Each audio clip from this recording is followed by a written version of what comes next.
Do you think that a man who is not a follower of Jesus can still be a good father? I think a man that's not a follower of Jesus can be a good father, only he is doing that out of his own strength. Right. And there are very good fathers, and they do everything for their child, and they give them a safe environment to the standards of this world, and they try to bring them further in material things, and maybe some they support them with money and buying a house or buying a car.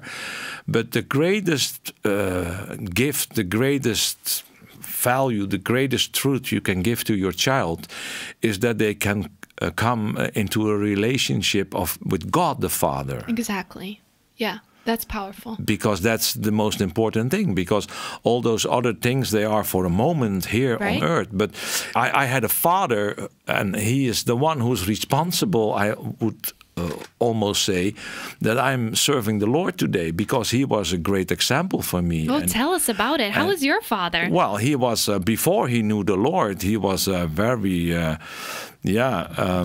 driftig and he had a temper. He had a great temper, but then he found the Lord through a crusade of Johann Maasbach many years ago, and he totally changed, and he was an example, and he did everything to bring us to the church, to really show us that the life of Christ was the best. Wow. And he used a lot of tricks when there were moments when we were young and we were not willing to go, and then he always promised us something as long as we went to the church, and he knew exactly what we wanted. So he said, okay, we go to church this morning, but this afternoon, like we like to drive in the car, you know, and I was not 18 yet. I had no driver's license. I can't believe my father trusts me that steering wheel, but he did, because he had a great desire so that I would not only would learn to see his love in my life, but also learn to see the love of God for my life,